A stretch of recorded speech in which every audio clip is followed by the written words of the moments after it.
नमस्कार दोस्तों, मेरा नाम है अभय सिंह और आपका स्वागत है आपके अपने YouTube channel current affairs for exam में। फ्रेंड्स, अब हम बात करने जा रहे हैं उस इंडियन पब्लिशर की जिसे हाल ही में फ्रांस ने सम्मान दिया है।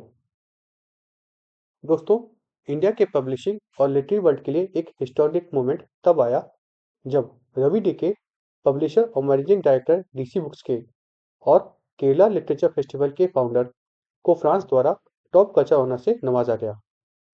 उन्हें दिया गया है शेवलरे डी आयोर des Arts et des Lettres, यानी knight of the order of the arts और लेटर्स। यह अवार्ड फ्रांस के सबसे प्रेस्टिजियस कल्चर डिक्लेरेशन में से एक है जो आर्ट्स, लिटरेचर और कल्चर एक्सचेंज के लिए दिया जाता है। इस ऑनर का मतलब समझना बहुत जरूरी है। यह रिकॉग्निशन रवि डीके को दिया गया है उनके डेकेड लॉन्ग कंट्रीब्यूशन के लिए, जिसमें शामिल है लिटरेचर का विकास, मल्टीलिंगुअल पब्लिशिंग, पब्लिशिंग इनोवेशन और इंडिया फ्रांस के बीच कल्चर ब्रिजेस बनाना। खासकर ये बात इंपॉर्टेंट है कि एक इंडियन लैंग्वेज पब्लिशर को इतना बड़ा ग्लोबल ऑनर मिलना बहुत ही रेयर माना जाता है। इससे यह मैसेज जाता है कि रीजनल लैंग्वेजेस भी ग्लोबल रेलेवेंस रखती हैं। अब बात करते हैं अवार्ड सेरेमनी की।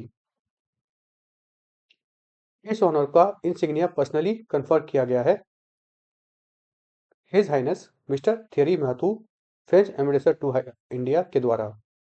सेरेमनी हुई थी 4 दिसंबर 2025 को और यह एम्बेसी ऑफ फ्रांस, जो कि नई दिल्ली में स्थित है, वहां हुई थी। इवेंट में मौजूद थे इंडिया के एमिनेंट लिटरेरी और कल्चर फिगर्स, जो कि इस अवार्ड की प्रेस्टीज और स्टेचर को क्लियरली रिफ्लेक्ट करता है। अब थोड़ा डिटेल में समझते हैं कि Ordre des Arts et des Lettres क्या है। इस ऑर्डर को 1957 में गवर्नमेंट ऑफ फ्रांस ने इंस्टीट्यूट किया था एज ए पार्ट ऑफ अपनी कल्चर पॉलिसी के। यह ऑनर उन लोगों को दिया जाता है जो फ्रांस में या ग्लोबली आर्ट्स, कल्चर और लिटरेचर के लिए एक्सेप्शनल कंट्रीब्यूशन देते हैं। इस ऑर्डर के 3 ग्रेड्स होते हैं, जिनमें से एक है श्लेवरर, मतलब नाइट। अर्ली रिसिपिएंट में शामिल रहे हैं ग्लोबल कल्चर लेजेंड जैसे ली कॉर्बियोर और मार्शल पंगोल। अब बात आती है डीसी बुक्स के ट्रांसफॉर्मेशन की। फ्रेंच एम्बेसडर थियरी मथाउ ने हाईलाइट किया कि रवि डिके ने की लीडरशिप में डीसी बुक एक रीजनल पब्लिशर से इंडिया की लीडिंग पब्लिशिंग हाउस में बदल गया है।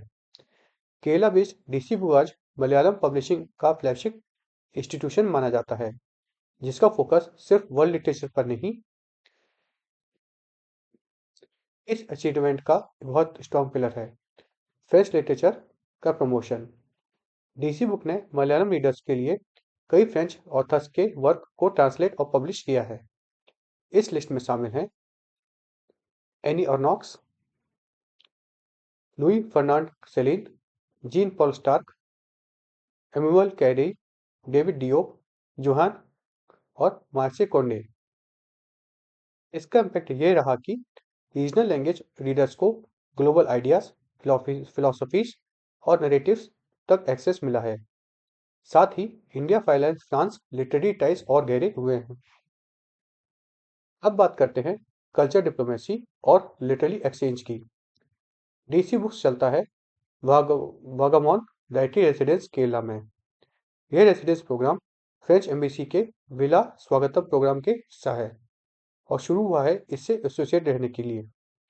इस इनिशिएटिव के थ्रू इंटरनेशनल ऑथर्स इंडिया आते हैं, इंडियन कल्चर इकोसिस्टम के साथ इंटरेक्ट करते हैं और लॉन्ग टर्म कल्चर कोलैबोरेशन को स्ट्रेंथन करते हैं।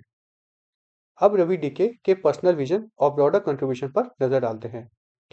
वो करेंट बुक्स के हेड भी हैं और उन्होंने इस्टेब्लिश किया है केरला लिटरेरी फेस्टिवल, जो आज एशिया का बिगेस्ट लिटरेचर फेस्टिवल में से एक माना जाता है।